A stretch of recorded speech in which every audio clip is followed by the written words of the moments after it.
Nah, inilah orangnya, Bang. Lul, sudah sampai sini saja kamu. Yang aku kira pun kau dah duluan sampai ke sini. Seharusnya sudah sampai dari tadi, Lul. Tapi tadi di tengah jalan ada aral melintang yang menghambat perjalanan kami. Sudah. Jangan bertele-tele. Yang mana namanya Udin Songo? Iya, saya, Pak Ustadz. Jangan panggil saya dengan panggilan kecil itu. Panggil saya Tuan Syekh. Panggilan Ustadz itu hanya untuk guru-guru ngaji di kampus. Oh, maaf Tuan Syekh. Ada keperluan apa kira-kira Tuan Syekh mencari saya? Penampilan dengan seperti ini dipanggil Ustadz. Ilmu apa yang kamu punya?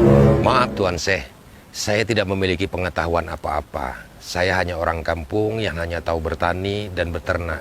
Kalau orang lain memanggil saya Ustadz, itu sangat berlebihan Tuan Syekh. Lep, benar ini yang ente bilang orang yang tinggi ilmu agamanya? Betul sekali Tuan Syekh. Tapi dia ini belum bisa jamin orang-orang masuk dalam surga Tuan Syekh.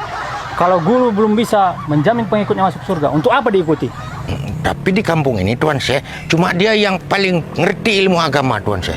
Baik, kalau begitu, ane tantang ente untuk bertanding perkara agama. Kalau ente yang kalah, ente harus jadi pengikut ane. Kalau ane yang kalah, ane pergi dari kampung ini. Maaf Tuan Syekh, saya memang tidak memiliki ilmu apapun. Saya hanya orang awam. Lagi pula, ilmu agama kan bukan untuk dipertandingkan. Ente jangan ajari ane. Ane lebih tahu daripada ente. Kalau ente berani, bilang berani. Kalau ente tidak berani, ente harus akui jadi pengikut ane. Lawan je Bang, belum cuba belum kita tahu. Masa pula abang nak jadi pengikut dia? Betul tuh Bang, kalau belum dilawan, belum kalah, belum pergi dari kampung ini Bang. Tiada mungkin Tuan Syekh kalah Mir. Semua ulama-ulama di Arab sana kalah dengan Tuan Syekh. Apalagi cuma baru kampung Belacan. Bagaimana Udin? Apakah ente mau mengaku langsung kalah dan jadi pengikut ane? Maaf Tuan Syekh, pertandingan seperti apa yang Tuan Syekh maksudkan? Ane akan kasih ente 3 pertanyaan. Kalau ente bisa menjawab ketiga-tiganya, ane akan mengaku kalah dan pergi dari kampung. Tapi kalau ente salah dalam 1 pertanyaan saja, ente harus jadi pengikut ane. Lawan Bang. Betul Bang, jangan biarkan ulama kayak gini menguasai kampung kita Bang. Baiklah Tuan Syekh, saya akan berusaha menjawab sesuai dengan apa yang saya ketahui. Silahkan Tuan Syekh mengajukan pertanyaan pertama. Sombong sekali ente di hadapan ane. Talib, Latif, sebentar lagi kalian akan mendapat pengikut baru. Kalau dia jadi pengikut baru di sini, berarti dia jadi adik perguruan kita lah, Lip. Betul sekali kamu kata. Adik seperguruan, bisa kita suruh deh. Oke, Din. Dengar pertanyaan ane. Jika Allah Maha melihat, apakah dia juga bisa melihat dirinya sendiri?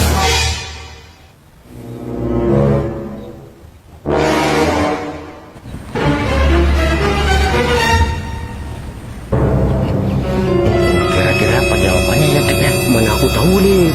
Bagaimana, Din? Apa ente bisa menjawab? Wahai Tuan Syekh, Allah bukan makhluk. Jangan samakan dia dengan ciptaannya. Allah melihat tanpa mata, mengetahui tanpa pikiran, dan hadir tanpa tempat. Jika Tuan Syekh bertanya apakah Allah melihat dirinya, maka itu pertanyaan yang datang dari logika yang terbalik oleh arah dan bentuk. Allah tidak perlu cermin untuk melihat dirinya sendiri, karena Allah Maha mengetahui, bahkan sebelum pertanyaan itu muncul di kepala Tuan. Bagaimana Tuan Syekh? Apa jawabannya betul? Ternyata pengetahuan ilmunya lumayan juga, Tip. Jawabannya macam mana? Betul atau salah? Untuk pertanyaan yang pertama ini, jawabannya betul. Yes. Apa aku cakap Bang? Kalau belum coba, belum tahu. Jangan senang dulu ente, Din. Masih ada pertanyaan yang kedua. Baik, silahkan Tuan Syekh. Ente dengar baik-baik, Din. Jika Allah Maha Kuasa, apakah bisa dia menciptakan batu yang tidak dia bisa angkat sendiri?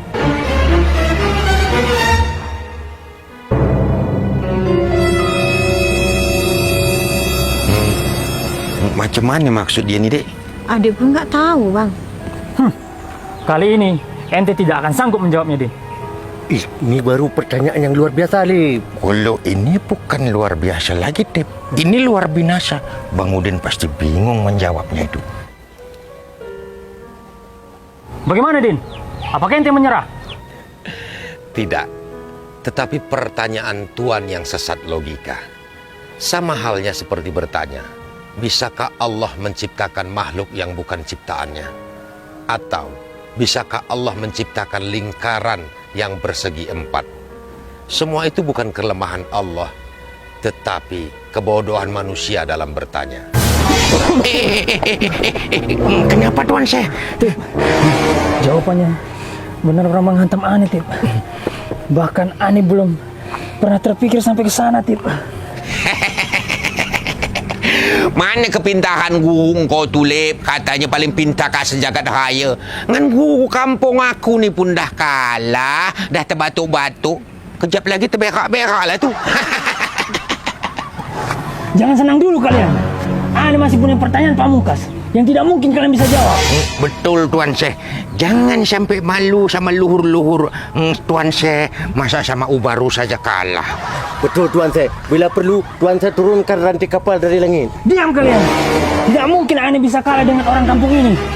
Din, jawab pertanyaan terakhir Ane. Silahkan Tuan Syekh.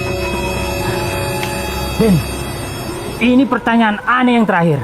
Kalau ente bisa jawab, Ane akan angkat kaki dari kampung ini tanpa kata apapun.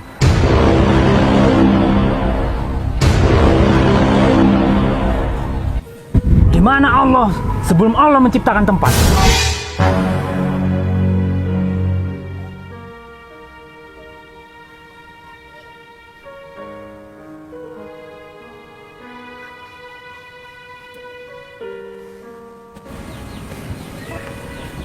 Dah terduduk pula Bang Udin.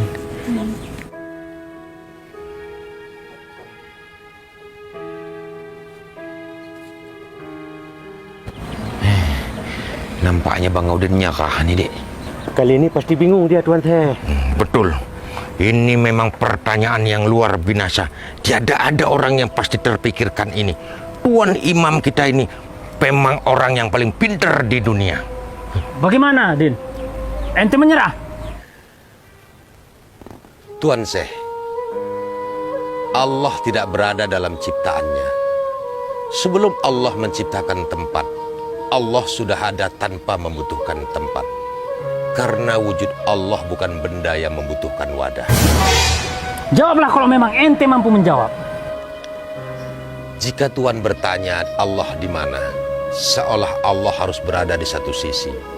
Sementara Allah ada tanpa arah, tanpa ruang dan tanpa batas. Allah tidak pernah bergantung pada ciptaannya. Justru ruang dan waktulah yang Ia ciptakan. Apakah Tuan ingin merendahkan Allah dengan meletakkannya di satu tempat? Dia benar. Dia benar.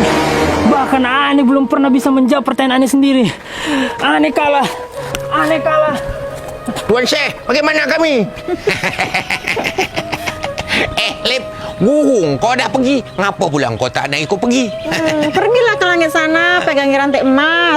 Habis tu pakaikan kat kalung kau.